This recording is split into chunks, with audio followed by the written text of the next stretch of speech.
ನಮಸ್ತೆ ಫ್ರೆಂಡ್ಸ್, ಎಲ್ಲರೂ ಹೇಗಿದ್ದೀರಾ? ಚೆನ್ನಾಗಿದ್ದೀರಾ ಅಂತ ಅಂದ್ಕೊಂಡಿದ್ದೀನಿ ಫ್ರೆಂಡ್ಸ್. ನಾನು ಕೂಡ ಚೆನ್ನಾಗಿದ್ದೀನಿ. ಏನಿದು ಬೆಳಗ್ಗೆ ರೆಡಿಯಾಗಿದ್ದಾರೆ ಅಂತ ನೋಡ್ತಾ ಇದ್ದೀರಾ. ಇವತ್ತು ಶುಕ್ರವಾರ, ನಾನು ಸ್ವಲ್ಪ ಹೊರಗಡೆ ಹೋಗಬೇಕಾಗಿತ್ತು, ಅದಕ್ಕೋಸ್ಕರ ರೆಡಿಯಾಗಿದ್ದೀನಿ ಫ್ರೆಂಡ್ಸ್.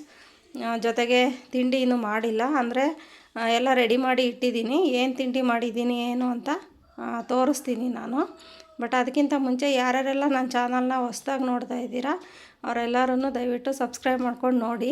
ನಿಮ್ಗೆ ಏನು ಅನಿಸುತ್ತೆ ಅಂತ ಲಾಸ್ಟಲ್ಲಿ ಕಮೆಂಟ್ ಮಾಡಿ. ಇನ್ನೂ ಲೈಕ್ ಮಾಡಿಲ್ಲ ಅಂದರೆ ಇವಾಗೇ ಒಂದು ಲೈಕ್ ಮಾಡಿ. ಬನ್ನಿ ತೋರಿಸ್ತೀನಿ ನಾನು ಏನೇನು ತಿಂಡಿ ಮಾಡಿದ್ದೀನಿ ಏನು ಅಂತಂದು ಹೇಳ್ಬಿಟ್ಟು. ಯಾಕೆ ರೆಡಿಯಾಗಿದ್ದೀನಿ ಅಂತ ಹೇಳಿದ್ರೆ, ಸ್ವಲ್ಪ ರೇಷನ್ ಎಲ್ಲ ಬೇಕಾಗಿತ್ತು. ಜೊತೆಗೆ ಸೀರೆಗಳಿಗೆ ಫಾಲ್ಸು, ಲೈನಿಂಗು ಎಲ್ಲ ಬೇಕಾಗಿತ್ತು ನನಗೆ.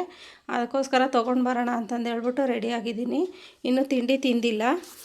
ಇವಾಗ ಎಲ್ಲ ಕೆಲಸನೂ ಮುಗಿಸ್ಕೊಂಡು ತಿಂಡಿ ತಿಂದ್ಬಿಟ್ಟು ನಮ್ಮ ಯಜಮಾನ್ರೂ ಇದ್ದಾರೆ, ಸೊ ಅವ್ರ ಜೊತೆ ಹೋಗಿ ತೊಗೊಂಡು ಬರೋಣ ಅಂತಂದು ಹೇಳ್ಬಿಟ್ಟು ರೆಡಿಯಾಗಿದ್ದೀನಿ ಫ್ರೆಂಡ್ಸ್. ಅಂದರೆ ಎಡಿಟಿಂಗ್ ಮಾಡೋಕ್ಕಾಗಿರಲಿಲ್ಲ ನನಗೆ, ತುಂಬ ಸೌಂಡ್ ಇತ್ತು. ಅದಕ್ಕೋಸ್ಕರ ನೈಟ್ ಕೂತ್ಕೊಂಡು ಎಡಿಟಿಂಗ್ ಮಾಡಿದೆ ಅಷ್ಟೇ. ಬೆಳಗ್ಗೆ ತಿಂಡಿಗೆ ನಾನು ನೋಡಿ ಬೆಂಡೆಕಾಯಿ ತೊಗೊಂಡಿದ್ದೀನಿ.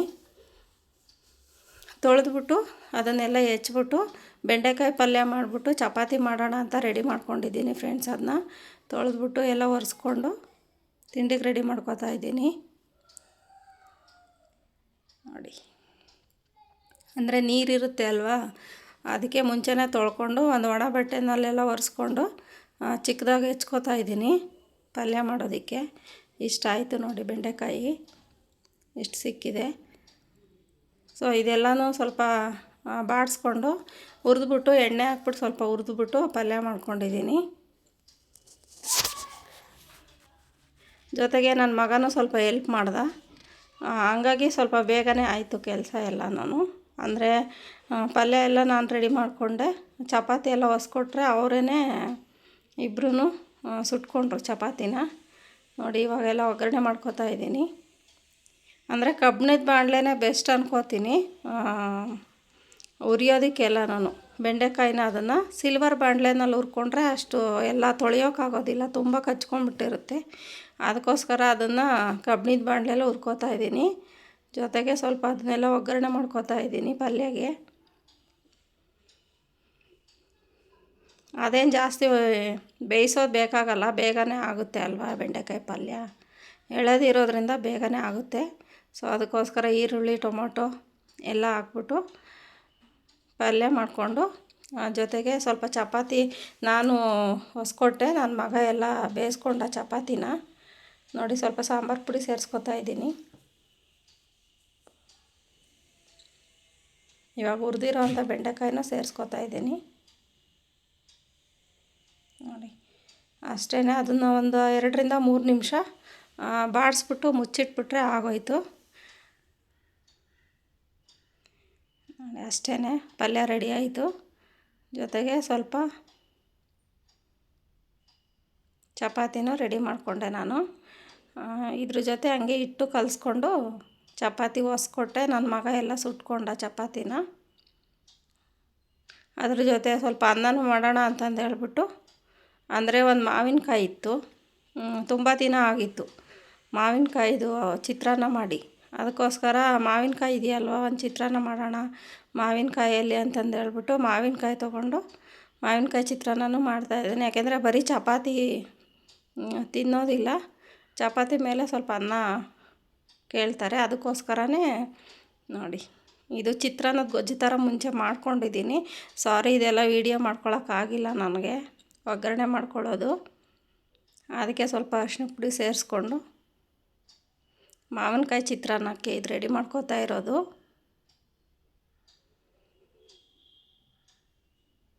ನೋಡಿ. ಸೊ ಇವಾಗ ಸ್ವಲ್ಪ ಮಾವಿನಕಾಯಿ ಎಲ್ಲ ತೊಗೊಂಡು ತೊಳೆದ್ಬಿಟ್ಟು ಮೇಲ್ಗಡೆದು ಸಿಪ್ಪೆ ಇರುತ್ತೆ ಅಲ್ವ, ಅದೆಲ್ಲ ಸಿಪ್ಪೆನ ತೆಗ್ದಿದ್ದೀನಿ. ಸಿಪ್ಪೆ ತೆಗೆದ್ಬಿಟ್ಟು ತುರ್ಕೊಂಡಿದ್ದೀನಿ ನೋಡಿ. ಇಷ್ಟು ದಪ್ಪ ಇದೆ ಮಾವಿನಕಾಯಿ. ಸಿಪ್ಪೆ ತೊಗೊಂಡು ಎಲ್ಲ ತುರಿದ್ಬಿಟ್ಟು ಇಷ್ಟು ಸಿಕ್ಕಿದೆ ನೋಡಿ ತುರಿದಿರೋದು. ಸೊ ಅದನ್ನು ಚಿತ್ರಾನ್ನ ಗೊಜ್ಜಿಗೆ ಸೇರಿಸ್ಕೊತಾ ಇದ್ದೀನಿ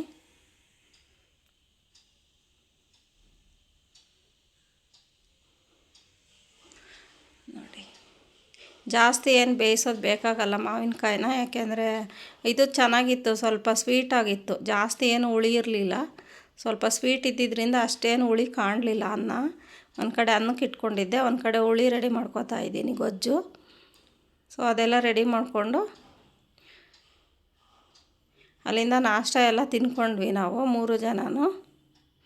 ಅನ್ನ ಸ್ವಲ್ಪ ಬಿಸಿ ತಣ್ಣಗಾದ್ಮೇಲೆ ಹಾಕಿ ಕಲಸಿದೆ ನಾನು, ಯಾಕೆಂದರೆ ಬಿಸಿ ಇರೋವಾಗೆ ಕಲಸಿದ್ರೆ ಚೆನ್ನಾಗಿರಲ್ಲ ಅಲ್ವಾ.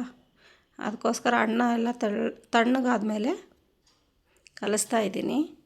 ಕಲಿಸ್ಬಿಟ್ಟು ಚಿತ್ರಾನ್ನ ಎಲ್ಲ ರೆಡಿ ಮಾಡಿಕೊಂಡು ಚಪಾತಿ, ಬೆಂಡೆಕಾಯಿ ಗೊಜ್ಜು ಜೊತೆಗೆ ಚಿತ್ರಾನ್ನ ಎಲ್ಲ ಊಟ ಮಾಡಿಕೊಂಡು ಅಲ್ಲಿಂದ ನಾನು ಅದೇ ಪಾಲ್ಸು ಮತ್ತು ಸೀರೆಗೆ ಹಾಕೋದಕ್ಕೆಲ್ಲನೂ ಕುಚ್ಚು ಕಟ್ಟೋದಕ್ಕೆಲ್ಲ ಥ್ರೆಡ್ಡೆಲ್ಲ ಬೇಕಾಗಿತ್ತು, ಸಿಲ್ಕ್ ಥ್ರೆಡ್ಡು ಅದೆಲ್ಲ ತೊಗೊಂಡು ಬರಬೇಕಾಗಿತ್ತು. ಜೊತೆಗೆ ಡಿಮಾರ್ಟ್ಗೆ ಹೋಗಿ ಸ್ವಲ್ಪ ರೇಷನ್ ಎಲ್ಲ ಖಾಲಿಯಾಗಿತ್ತು, ಅದ್ರ ಜೊತೆ ಇನ್ನೂ ಬೇರೆ ಬೇರೆ ಕೆಲಸಗಳೆಲ್ಲ ಇತ್ತು.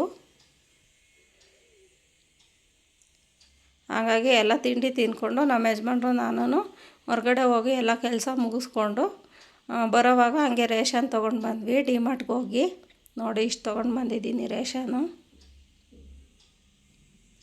ಇಷ್ಟು ತೊಗೊಂಡು ಬಂದಿದ್ದೀನಿ ನೋಡಿ, ಇಷ್ಟಿದೆ. ಬರೋವಾಗ ಹಾಗೆ ತೊಗೊಂಡು ಬಂದ್ವಿ ಎಲ್ಲ ಕೆಲಸ ಮುಗಿಸ್ಕೊಂಡು. So thank you friends. ಯಾರ್ಯಾರೆಲ್ಲ ಈ ವಿಡಿಯೋನ ನೋಡ್ತಾ ಇದ್ದೀರಾ ದಯವಿಟ್ಟು ಒಂದು ಲೈಕ್ ಮಾಡಿ. ಹೊಸ್ದಾಗಿ ಯಾರಾದರೂ ನೋಡ್ತಾ ಇದ್ದರೆ ಸಬ್ಸ್ಕ್ರೈಬ್ ಮಾಡ್ಕೊಂಡು ನೋಡಿ. ನಿಮ್ಗೇನು ಅನಿಸುತ್ತೆ ಅಂತ ಕಮೆಂಟ್ ಮಾಡಿ. Thank you friends.